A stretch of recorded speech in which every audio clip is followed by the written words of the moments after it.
Hello everyone. तो कैसे हो आप सभी? आई होप आप सभी बहुत ही अच्छे होंगे दोस्तों। जैसा कि आपको पता होगा कि हमने एचटीएमएल का फुल कोर्स स्टार्ट कर दिया है और ये आपका सेकेंड लेक्चर है। हमारा पहला लेक्चर मैंने अपलोड कर दिया है, अगर आपने नहीं देखा है तो जाकर आप देख सकते हो। उसमें हमने बताया है कि एचटीएमएल क्या है, एचटीएमएल कैसे काम करता है, कैसे वेब ब्राउजर में हम कोई भी कंटेंट प्रिंट करते हैं। तो मैंने उसमें थ्योरी पढ़ाया है और आज मैं आपको बताऊंगा कि प्रैक्टिकल करके कोड करके दिखाऊंगा कि कैसे आपका वेब ब्राउजर वेब पेज हमारा बनता है, कैसे कोई भी कंटेंट हम डालते हैं तो वो प्रिंट होता है इन वेब ब्राउजर, वो हम देखेंगे। और उसके बाद आज का सेकेंड लेक्चर का हम थ्योरी देखेंगे, आगे का कंसेप्ट। तो चलिए स्टार्ट करते हैं। हेलो एवरीवन, अब हम देखेंगे यहाँ पर पहले हम कल के लेक्चर का हम देख लेते हैं प्रैक्टिकल। तो यहाँ पर हम जैसे कि यहाँ पर देख सकते हैं, यहाँ पर हम पहले एक फ़ाइल क्रिएट करेंगे अपना।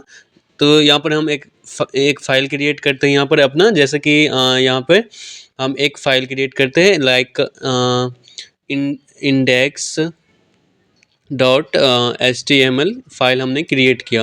अब हम यहाँ पर देखेंगे कि कैसे क्या होता है प्रिंट। तो यहाँ पर हम एक वायलर प्लेट कोड हम यहाँ पर लिख लेंगे। तो यहाँ पर जैसे हम यहाँ पर लिख लेते हैं अभी, जैसे कि यहाँ पर आप सभी देख सकते हैं, यहाँ पर एक वायलर प्लेट एक कोड है। यहाँ पर आप सभी यहाँ पर देख सकते हैं, यहाँ पर हम यहाँ पर टाइटल चेंज कर सकते हैं यहाँ पर कि माई लेक्चर 1 प्रैक्टिकल, ऐसे ही हम यहाँ पर टाइटल चेंज कर सकते हैं। और यहाँ पर हम कोई भी अब हम पहले लेक्चर का थोड़ा रिकैप देख लेते हैं। यहाँ पर डॉक्स टाइप एचटीएमएल क्या होता है कि ये HTML5 का ये होता है कि हम HTML का कोड लिख रहे हैं। ये बताता है ये वेब पेज को बताता है, ये ब्राउज़र को बताता है कि ये हमारा HTML का कोड है।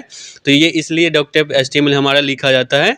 और यहाँ पर हेड टैग्स हमारा क्या होता है, हेड टैग्स के अंदर मैंने आपको कल भी बताया था, जैसे कि यहाँ पर मेटा टैग्स होता है एक, उसके बाद मेटा टैग्स होता है, यहाँ पर टाइटल होता है हमारा।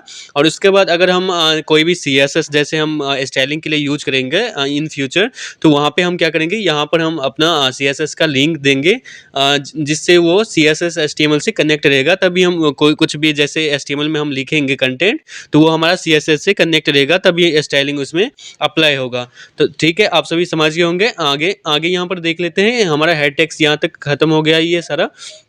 अब यहाँ पर बॉडी टैग्स के अंदर आते हैं। बॉडी टैग्स के अंदर हम कुछ भी जो भी हम कंटेंट लिखते हैं वो हमारा बॉडी टैग्स के अंदर आता है कि चाहे कुछ भी हमें प्रिंट करवाना हो इन ब्राउज़र, तो वो हमारा बॉडी टैग्स के अंदर आता है। तो यहाँ पर हम कुछ भी लिख सकते हैं, जैसे हम पहले हम H1 टैग्स लेते हैं, लाइक हम H1 टैग्स लिए और यहाँ पर हम कुछ भी लिखते हैं, जैसे यहाँ पर लाइक हम लिखते हैं my this is my second lecture, ऐसे लिख लिए।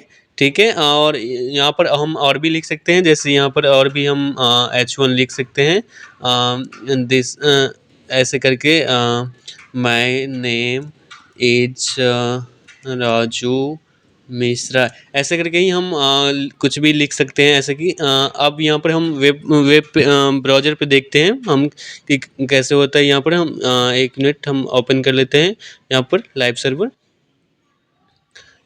देखिए, जैसे कि यहाँ पर आप सभी देख सकते हैं, ये लाइव ब्राउज़र के अंदर यहाँ पर प्रिंट है, ये हमारा इंडेक्स डॉट HTML हमारा फाइल है। यहाँ पर आप सभी देख सकते हैं, ये हमारा इस इतने पोर्ट पे ये चल रहा है हमारा। और यहाँ पे जैसे this is my second lecture and my name is Raju Mishra, ऐसे ये प्रिंट हो गया है। जैसे हम यहाँ पर कुछ भी और भी कर सकते हैं, जैसे यहाँ पर हमने चेंज कर देता हूँ मैं यहाँ पे जैसे मैंने यहाँ पे इसे हटा दिया, लाइक इसे मैंने हटा दिया। फिर आप देखते हैं प्रिंट करा के, तो क्या है कि वो हमारा हट चुका है। यहाँ पर देख सकते हैं आप, this is my second lecture. ऐसे ही हम यहाँ पर क्या है कि ये हमने HTML का ये H1 टैग में ये हम प्रिंट किया। अब हम अपना एक P टैग्स यानी पैराग्राफ टैग में हम प्रिंट करके देख लेते हैं। कुछ भी लिखते हैं like what is your name, ऐसे ही हम कुछ भी लिख सकते हैं। और यहाँ पर हम देखते हैं वेब ब्राउज़र में, तो यहाँ पर देख सकते हैं आप, ये हमारा H1 टैग्स है जो कि एक हेडिंग्स के लिए यूज किया जाता है। आप सभी को बता दूं कि H1 टैग्स हेडिंग के लिए यूज होता है हमारा मैक्सिमम। और यहाँ पर क्या है कि पैराग्राफ टैग क्या होता है, एक कोई भी पैराग्राफ छोटा सा लिखने के लिए हम P टैग्स का यूज करते हैं। तो यहाँ पर आप देख सकते हैं कि ये हमारा P टैग्स में यहाँ पर ये लिखा हुआ है, तो व्हाट इज योर नेम, तो ऐसे ही हमारा हेडिंग्स ये हो गया और हमारा पैराग्राफ ये हो गया। ऐसे ही HTML ब्राउज़र में ऐसे ही प्रिंट होता है हमारा कंटेंट। कंटेंट। तो आप सभी समझ गए होंगे दोस्तों। तो चलिए आगे का थ्योरी, आज का हम थ्योरी देख लेते हैं। आप सभी प्रैक्टिकल तो समझ गए होंगे, कोड ऐसे लिखा जाता है। जब भी आप लिखोगे कोई भी कोड, तो यहाँ पर बॉडी टैग्स के अंदर यहाँ पर हम अपना कोई भी कंटेंट लिखेंगे, और जो कि हमारा वेब ब्राउज़र पे प्रिंट होगा ऐसे करके। और जब भी हम कोई जैसे कंटेंट लिख लेंगे, तो हम कैसे रन करेंगे उसे, यहाँ पर राइट क्लिक करेंगे और यहाँ से आप नीचे आके यहाँ पर ओपन विथ लाइव सर्वर, इस पे आप क्लिक करोगे, देन आपका क्या होगा कि ये ब्राउज़र पे आपको दिखेगा कंटेंट, ठीक है। और जब आप चाहते हो कि ये लाइव सर्वर स्टॉप हो जाए, तो यहाँ पर आप अपना स्टॉप कर सकते हो, तो अब हमारा वो नहीं दिखेगा, ठीक है। तो ऐसे ही हम आगे देख लेते हैं। अब हमारा आज का थ्योरी देख लेते हैं, तो आपको ये प्रैक्टिकल समझ आ गया होगा। आज का हम थ्योरी देख लेते हैं। यहाँ पर जैसे कि यहाँ पर आप सभी देख सकते हैं आज का theory, HTML tags and element theory plus example. यहाँ पर व्हाट इज टैग।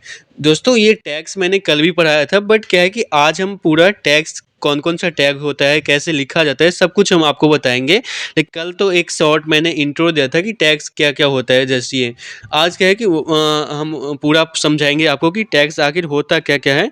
तो जैसे यहाँ पर व्हाट इज टैग्स, यानी टैग्स सिंपली हम कह सकते हैं कि एचटीएमएल का इंस्ट्रक्शन होता है। मतलब वो इंस्ट्रक्शन देता है जो ब्राउज़र को बताता है कि कंटेंट कैसे दिखाना है।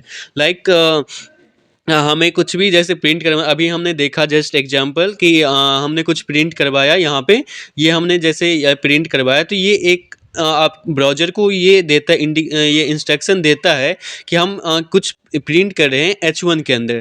तो ऐसे ही वेब ब्राउज़र को जैसे ही ये देता है, तो फिर वेब ब्राउज़र क्या करता है कि ये कंटेंट वो उसमें प्रिंट कर देता है। ऐसे ही हम समझ गए होंगे कि टैग्स सिंपली क्या होता है कि एचटीएमएल का इंस्ट्रक्शन होता है। सिंपली एचटीएमएल का इंस्ट्रक्शन होता है हमारा टैग्स, जो ब्राउज़र को बताता है कि कंटेंट कैसे दिखाना है, इन ब्राउज़र ऐसे कैसे कंटेंट दिखाना है। आगे देख लेते हैं। आगे क्या है कि हमारा ओपनिंग प्लस क्लोजिंग टैग, हम अब हम सीखेंगे कि ओपनिंग टैग्स क्या होता है और क्लोजिंग टैग्स क्या होता है। एग्जांपल से हम समझते हैं। यहाँ पर देखिए, यहाँ पर क्या है कि ये पी टैग्स है, पैराग्राफ टैग्स, जो अभी मैंने आपको दिखाया था लिख के, दिस इज अ पैराग्राफ, ठीक है। तो हमारा इसमें क्या है कि ओपनिंग टैग्स ये है। ओपनिंग टैग्स आप कैसे लिखेंगे, आप देख लो, यहाँ पे आप समझ ले कि यहाँ पर ओपनिंग टैग्स कैसे लिखा जाता है, ऐसे करके, ठीक है। और हम जब ये ओपनिंग टैग्स स्टार्ट करेंगे और उसके बाद हम कुछ कंटेंट अपना लिखेंगे और उसके बाद क्लोजिंग टैग देंगे, ये हमारा क्लोजिंग टैग। लेकिन क्या होता है कि क्लोजिंग टैग में आप देख सकते हो एक यहाँ पर ये स्लैश होता है, ठीक है। पहले हम ओपनिंग टैग में क्या लिखेंगे, ऐसे करके ओपनिंग टैग लिखेंगे, फिर हमारा कुछ कंटेंट आएगा, देन क्या होगा कि क्लोजिंग टैग होगा। तो यही होता है हमारा ओपनिंग टैग्स और ये होता है हमारा क्लोजिंग टैग, और बीच में हमारा कंटेंट आता है जो कि वेब ब्राउज़र में प्रिंट होता है। समझ गए होंगे आप सभी। यहाँ पर आगे देख लेते हैं, और एक्सप्लेन करके देख लेते हैं कि पी टैग्स ये हमारा ओपनिंग टैग्स, जैसे आपने अभी मैंने बताया था आपको, ये हमारा क्या होता है ओपनिंग टैग, ठीक है। और ये हमारा क्या होता है, ये वाला ये होता है हमारा क्लोजिंग टैग। बस फर्क इतना है, आप सभी याद रखेंगे कि ओपनिंग टैग में क्या होता है, स्लैश नहीं होता है, लेकिन क्लोजिंग टैग में एक हमारा स्लैश होता है। ऐसे ही आगे देख लेते हैं। This is a paragraph content, okay. ये हमारा पैराग्राफ था, ये कंटेंट है हमारा, ठीक है। ये ओपनिंग टैग हो गया इसके अंदर, जैसे इसके अंदर ये ओपनिंग टैग हो गया, ये हमारा कंटेंट हो गया, और ये हमारा क्लोजिंग टैग हो गया। ऐसे ही यहाँ पर समझाया है ऐसे करके कि एक्सप्लेन ऐसे करेंगे कि जैसे ये हमारा ओपनिंग टैग है, ये हमारा क्लोजिंग टैग है, और ये हमारा क्या है, दिस इज ए पैराग्राफ, क्या है हमारा, ये एक कंटेंट है जो कि वेब ब्राउज़र पे प्रिंट होगा। ऐसे ही टोटल इक्वल टू एलिमेंट हो जाएगा। सेल्फ क्लोजिंग टैग्स क्या है, यहाँ पर ये टैग्स खुद ही क्लोज हो जाते हैं। मतलब एक होता है कि हमें क्लोज करना पड़ता है कोई भी टैग्स लिख के उसमें कंटेंट डाल के क्लोज करना पड़ता है खुद से, लेकिन एक क्या होता है, ये सेल्फ क्लोजिंग टैग्स होता है, जो कि आप जैसे ही आप कुछ भी लिखोगे तो वो ऑटोमेटिक क्लोज हो जाएगा खुद से ही। ये टैग्स क्या होता है, खुद ही क्लोज हो जाते हैं। एग्जाम्पल के लिए हम देख लेते हैं। यहाँ पर क्या है, B R tag, H R tag और इमेज टैग। ये टैग्स क्या होता है दोस्तों, जैसे ही आप क्लोज ओपनिंग ओपन करोगे, ये टैग्स ओपन टैग लिखोगे ये वाला, तो क्या होगा कि ये क्लोजिंग टैग ऑटोमेटिक उसमें ले लेगा, ऐसे ही आ जाएगा। तो ये बी आर टैग्स क्या होता है, एक लाइन ऐसे प्रिंट करवाने के लिए एक लाइन आगे, एच आर होता है एक लाइन ऐसे प्रिंट देने के लिए, और इमेज टैग होता है आपका इमेज प्रिंट करवाने के लिए ब्राउज़र पे। तो आप सभी समझ गए होंगे, ये तीन टैग्स जो होता है हमारा क्या होता है, ये ऑटोमेटिक क्लोजिंग टैग इसमें ले लेता है खुद से। यहाँ पर शॉर्ट एक्सप्लेनेशन से हम बताते हैं आपको। यहाँ पर बीआर टैग्स क्या होता है, ये न्यू लाइन प्रिंट करता है, जैसे आपने अभी मैंने बताया था आपको। ये क्या होता है, बीआर टैग्स क्या होता है, ये न्यू लाइन को प्रिंट करता है। जैसे हमें कोई कंटेंट लिखा और उसके बाद हम कुछ और कंटेंट लिखेंगे और बीच में हम चाहते हैं कि एक न्यू लाइन आ जाए जिससे वो थोड़ा अच्छा दिखे, तो इसके लिए हम अपना बीआर टैग यूज करते हैं और ये हमारा न्यू लाइन एक प्रिंट करता है बीच में। ठीक है, और बीआर टैग क्या होता है कि शॉर्ट बीआर टैग्स क्या होता है कि ये क्लोजिंग टैग ऑटोमेटिक लेता है। आप सभी समझ होंगे। नेक्स्ट हम देख रहे हैं यहाँ पर एचआर टैग। एचआर टैग क्या होता है, हॉरिजॉन्टल लाइन। ये हॉरिजॉन्टल लाइन को प्रिंट करता है। लाइक अगर हम कोई कंटेंट लिखते हैं और उसके बाद हमें कुछ हॉरिजॉन्टल लाइन प्रिंट करवाना है उस कंटेंट के बाद, तो हम एचआर टैग्स का यूज कर लेंगे वहाँ पे। और एचआर टैग भी हमारा क्या होता है कि ये ऑटोमेटिक यहाँ पर एक ऑटोमेटिक क्लोजिंग टैग लगा लेता है खुद से। ठीक है, आप सभी समझ गए। पैराग्राफ टैग होता है, ये पी टैग हमारा पैराग्राफ टैग होता है। और यूज, अब पैराग्राफ टैग यहाँ पर बताया गया है, पैराग्राफ टैग, और यहाँ पर यूज हम देख लेते हैं। पैराग्राफ टैग्स लिखने के लिए हमारा एग्जांपल यहाँ पर पी टैग्स, दिस इज में फर्स्ट पैराग्राफ। यहाँ पर क्लोजिंग टैग हो गया, ये ओपनिंग टैग हो गया। ये हमारा ऐसे ही ओपनिंग टैग है और ये हमारा कंटेंट है, ये हमारा क्लोजिंग टैग है। तो ये जस्ट एग्जाम्पल पैराग्राफ टैग, जैसे आपको पता ही होगा पैराग्राफ टैग मैंने बताया अभी कि ये जस्ट हमारा कुछ भी पैराग्राफ एक प्रिंट करवाने के लिए हमारा पी टैग्स का यूज किया जाता है। पी टैग्स इससे बोलते हैं। पैराग्राफ भी आप बोल सकते हो, पैराग्राफ टैग पी टैग हम बोलते हैं ऐसे। पी टैग ये ओपनिंग टैग हो गया, ये बीच में हमारा कंटेंट आ जाएगा और ये हमारा लास्ट में क्लोजिंग टैग हो जाएगा। ये दोस्तों एक बात याद रखना, ये क्लोजिंग टैग आपको खुद से करना पड़ेगा, ये खुद से क्लोज नहीं होगा। खुद से क्लोज कौन कौन सा टैग होता है, ये हमारा बी आर टैग होता है, एच आर टैग होता है, ये और एक इमेज टैग होता है, आई एम जी टैग, जो कि खुद से अपना क्लोजिंग टैग लगा लेता है, आपको लगाने की ज़रूरत नहीं पड़ेगी। अब नेक्स्ट आ जाते हैं हमारा ब्लॉक लेबल वीएस इनलाइन। सिंपल एक्सप्लेनेशन क्या है कि हमारा पी टैग्स ब्लॉक लेबल यानी फुल विड्थ लेता है। पी टैग्स क्या होता है कि फुल विड्थ लेता है, जबकि बी टैग्स और आई टैग का मतलब होता है एंकर टैग। दोस्त सॉरी, आई टैग का मतलब होता है इनलाइन, यानी जितनी जगह चाहिए उतनी ही लेता है ये। ठीक है, आप सभी समझ गए होंगे। ब्लॉक लेवल एलिमेंट एक नई लाइन से स्टार्ट होता है। ब्लॉक लेवल एलिमेंट हमारा क्या है, ये हमारा ब्लॉक लेवल एलिमेंट है पी टैग्स, जो कि हमारा एक न्यू लाइन से स्टार्ट होता है और इनलाइन सेव लाइन में रहता है। इनलाइन ये जो टैग्स है हमारा, ये हमारा सेम लाइन में होता है। जैसे कि स्पैन कल भी मैंने बताया था, स्पैन टैग जो होता है वो हमारा क्या होता है, एक इनलाइन होता है, जो कि न्यू लाइन नहीं लेता, वो इनलाइन एक ही लाइन में प्रिंट होता है।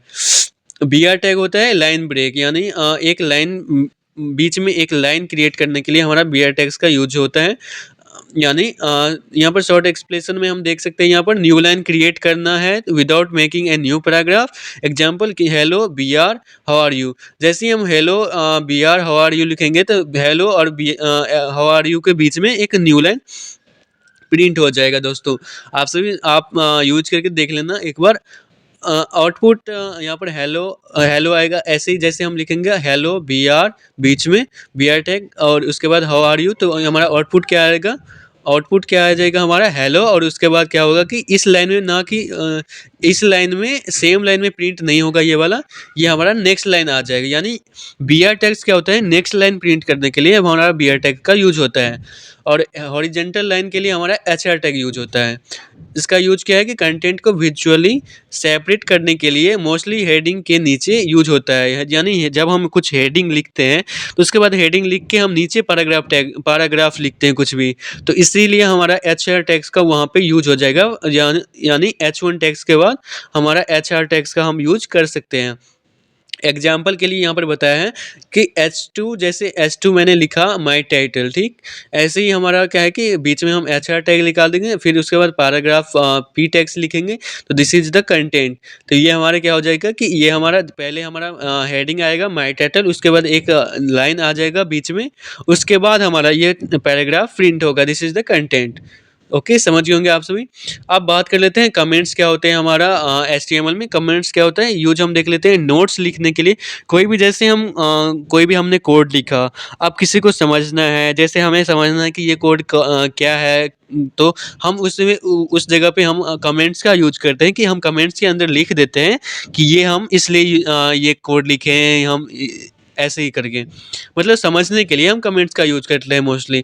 कोड समझने के लिए यहाँ पर देख सकते हैं आप, डिबगिंग में हेल्प हो करता है। यानी जब हमारा कोई एरर आ जाता है, अभी तो आपने जस्ट सिंपल कोड लिख रहे हैं, जब हम बड़े कोड लिखेंगे तो बीच-बीच में बहुत सारे ऐसे एरर्स, बग्स आ जाते हैं जिसे फिक्स करना थोड़ा मुश्किल हो जाता है। तो इसलिए हम कमेंट्स का यूज़ करते हैं हर कोड के बीच-बीच में, जिससे हमें पता रहे कि कौन-सा कोड हमने कहाँ लिखा है। तो आप सभी समझ गए होंगे, आई होप। यहाँ पर ब्राउज़र में शो नहीं होता है। ये बस कमेंट अगर हम लिखेंगे तो वो ब्राउज़र से उसका कोई लेना-देना नहीं है। वो बस हम अपने समझने के लिए या दूसरे को अगर हम कोड देंगे तो उसको समझाने के लिए कि ये हमारा ये वाला कोड हमारा ये है, तो इसलिए हम यहाँ पर कमेंट्स लिखते हैं। जैसे यहाँ पर एक एग्ज़ाम्पल के लिए यहाँ पर कमेंट लिखा है, तो कमेंट आप कैसे लिखेंगे? ऐसे करके कमेंट लिखेंगे, दिस इज़ अ कमेंट, और यहाँ पर नीचे हमारा एक पैराग्राफ हेलो लिख दिया है कि ये हमारा क्या है कि ये कमेंट है हमारा, ठीक? तो आप सभी समझ गए होंगे, आई होप दोस्तों। आज का लेक्चर हम यहीं पे एंड करते हैं दोस्तों। आई होप आप सभी सारा कुछ अच्छे से समझ गए होंगे। अगर आपको कुछ भी डाउट रहता है तो आप हमें कमेंट करके पूछ सकते हैं दोस्तों। तो नेक्स्ट लेक्चर ऐसे ही अब थर्ड लेक्चर आएगा जिसमें हम आगे का चीज़ पढ़ेंगे। तो दोस्तों आई होप आप सभी समझ गए होंगे। तो दोस्तों अगर वीडियो अच्छी लगी तो लाइक एंड शेयर ज़रूर करना दोस्तों के साथ। एंड अगर वीडियो अच्छी लग रही है, ऐसे ही कोर्स आते रहेंगे इस पे, तो प्लीज़ चैनल को सब्सक्राइब ज़रूर कर लेना। मिलते हैं आप सबसे नेक्स्ट वीडियो में, तब तक के लिए bye bye and take care.